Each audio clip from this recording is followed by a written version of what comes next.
We humans have always been obsessed with the sun and the moon and their cycles. The winter solstice aligns with so many cultures, traditions, festivities, and also a great many myths about rebirth and or about someone's birth being really important and bringing forward some kind of renewal or a resurgence of energy or hope or light, obviously. This is the moment in the Northern Hemisphere where the sun's light starts to grow each and every day. So it's also akin, in a way, to a new moon, because this is the point at which the light is the least but starts to increase.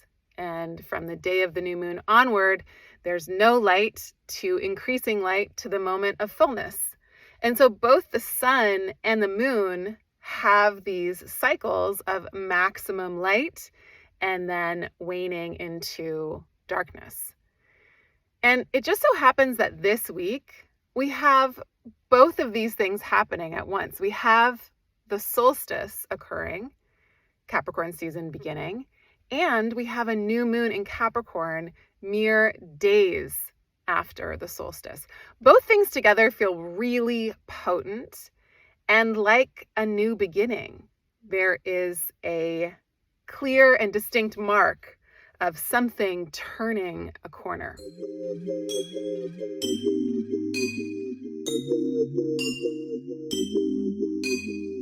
Hello and welcome. This is the Astrology of the Week Ahead podcast, and I'm your host, Chani Nicholas. All right, y'all, we have Capricorn season, we have solstice, we have new moon, we also have Jupiter changing signs. So it does feel like there's a lot of fresh energy available. And the three big things that are happening this week are happening in cardinal signs. And cardinal signs tend to have a ton of energy because they are the signs associated with the changing of the season. So there is this theme of change, renewal, rebirth, and starting fresh. Now, I know that all of us are trained to go by the Gregorian calendar. January 1st is the new year. But in a lot of ways, especially if you're in the Northern Hemisphere, the solstice really does mark that moment where we're going from the darkest, longest night into the brightest, longest day. Of course, if you're in the Southern Hemisphere, this marks the apex of the sun's movement and moment.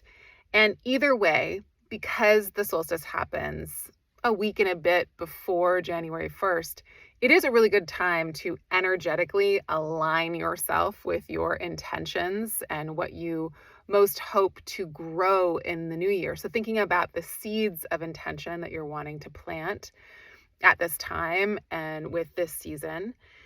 And because it's Capricorn season, because this solstice is the sun moving into Capricorn, regardless of the hemisphere that you're in, it's also a really good time to think about the structures of your life. That's what Capricorn does really well. It does structure really well. It does commitment really well. It does rules and regulations really, really well. When you're thinking about the structures of your life and you're thinking about the dreams that you most want to manifest, not even necessarily your goals, but like the ways in which you want to live your life and how you want to build your life or what you want to build your life around, it's really good to also think of the skills you want to develop. All earth signs love a skill. They love a skill development moment. So this is a really good time to plant seeds of intention to develop the skills that you know you need in order to make your dreams a reality. In order to even take your dreams seriously, I think we all need to develop the skill of resilience and to develop the skill of long-term thinking and planning and organizing and building. If you are going to build a house and you get frustrated laying foundation, like you're never going to get to the roof. So we have to, if we want to build something long lasting in our life, we have to think about all of the ways in which laying the groundwork is key, and learning how to do things long term without immediate gratification is as well. Immediate gratification is not Capricorn's territory at all. And so Capricorn teaches us, Capricorn wisdom is to delay gratification, to see what happens when we hang out with maybe even expectation. So, to be the architect of your dreams, you can work with this week's astrology, both in terms of planting seeds for the whole year, setting your intentions for the whole year with the solstice, and then setting an intention, and you can do this at once or separately, setting an intention with the new moon in Capricorn. You can do that in relationship to where exactly it's happening in your chart, which we go through on your weekly reading in the Chani app, specifically where it is for you. But you can also just kind of collapse these two things into one and know that this whole week is filled with really potent energy to help us restart, to help us kind of turn that key in the engine. Of course, there's also traditions at this time of year that talk about the miracle of light and how to bring that into our awareness. In these moments of great darkness, of course, we want to rekindle the flame inside. We want to feel that internal light and have that be the thing that shines forth. That's the real miracle, is to, no matter what we do, no matter what we go through, no matter what we're having to learn, no matter how many times we mess up, no matter how much forgiveness we need to extend to ourselves, the miracle is always remembering that the light that we seek is inside. It's already here with us. And to spend any amount of time turning inward and rekindling that flame is, in and of itself, the rebirth that we most need at this moment.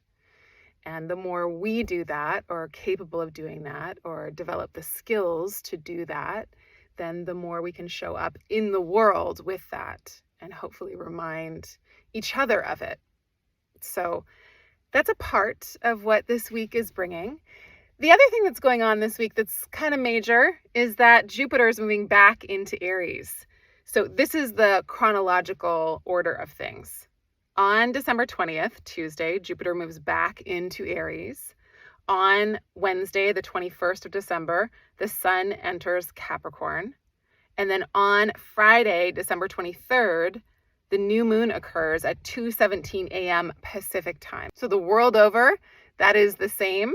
Everyone gets a new moon on Friday, the 23rd, and that's going to happen at 1 degree of Capricorn. So Jupiter moving back into Aries is really good news for the part of your chart that contains Aries. Jupiter was here earlier this year in this part of your chart, and it's back to finish something up. It's going to be here until May. It's going to be here for the next 5 or so months. And so the part of your chart that contains Aries gets this real pick me up, get up and go kind of spirit in it. And that can be really helpful, again, to finish something off that you started there, or just to give you more of a boost. Jupiter in Aries is very, very active, and the activity that it is focused on is abundance and expansion and growth. So it's really good at overdoing things, and also it's an excellent cheerleader. It's like just go, don't overthink it, just do it, just grow, just expand, just don't worry about feeling like an imposter or whatever. Just have fun with it. Time's ticking. We got a lot to do. Don't worry about it so much. Just get out the door and get things moving. So we're going to be returning to some kind of story like that in the area of our chart that contains Aries.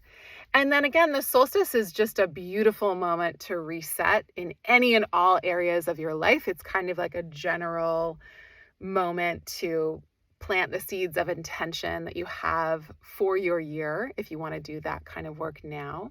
And then the new moon is really good to work with in regards to the area of your chart that it's happening in. So wherever Capricorn is in your chart, that area of your chart is getting not only the solstice, but also the new moon. And you can set an intention specific to that part of your life, or you can just kind of collapse them into one thing and work with your intentions this week in regards to this new season, this rebirth, and this new moon, this new lunar cycle, and focusing on that rebirth of light within your life. Where do you notice the miracles? Where is the energy in your life? How good are you at following the energy? Like, what makes you feel alive? What makes you feel alight? What makes you feel like you are lit up from within? And we don't feel like that all of the time, but we get little hints about that here and there. And this season, if anything, is here to remind us to have that be our intention. That can be our sole intention that we plant with the solstice or with the new moon or both, is that may I follow the light, may I follow the energy, may I follow the things that help me to align with a sense of my purpose and that remind me that I am always and forever in the process of rebirth, that is part of the thing we do here. Renewal is a part of our everyday life. It is a part of waking up in the morning, and it is a part of our lunar cycles every month, and it is a part of our solar yearly cycles every year. And so there's the micro and then the macro, and this week reminds us of all of those.